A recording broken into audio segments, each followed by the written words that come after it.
Disney World is facing a lawsuit tonight. Good evening. I'm Martha Sagowski. The legal action is aimed at Disney and its employee accused of taking video up a girl's skirt. That man is now locked up in the Orange County jail tonight.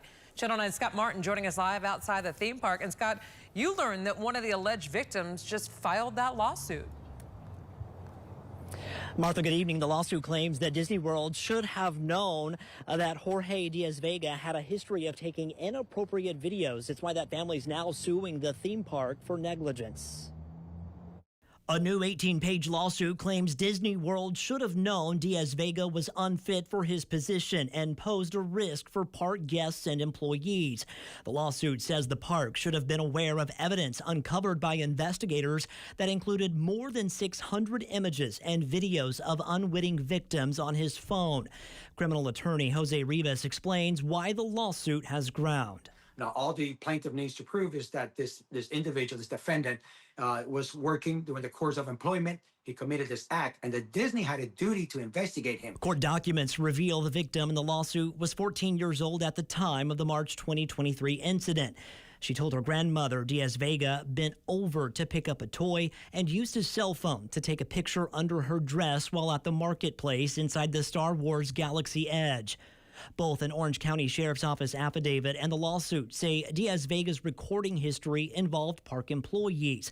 Court documents state he was caught recording a female employee at Disney's Animal Kingdom before the incident involving the minor. Diaz-Vega admitted to taking videos and even showed investigators some of what he took. The affidavit says he said taking the videos was a guilty pleasure. He told them he had been doing it for 6 years, the duration of his employment at the park. This is a perfect case where, you have to be aware of your surroundings. In this particular case, you have, someone here dressed in a uniform, and is trying to record a minor, and this had not been for this individual seeing this, and who knows how many more times it occurred. During an interview with deputies, he wrote an apology letter to his victims. He also shared why he committed the act. He told investigators when he was little, living in Puerto Rico, a female clown placed him under her dress. Diaz-Vega is set for has a competency hearing set for May. Now, I did reach out to attorneys on both sides, his attorney as well as the attorney who filed the lawsuit, but have not heard back. I also reached out to Disney for comment and haven't heard back either. Live in Orange County, I'm Scott Martin, WFTV Tonight. Also new tonight, SeaWorld Orlando is facing a possible penalty after an employee was injured during a training exercise with a killer whale. The incident happened in September of last year at the park here in Orlando. A U.S. Department of Labor investigation found that the trainer was not properly protected while working with the whale.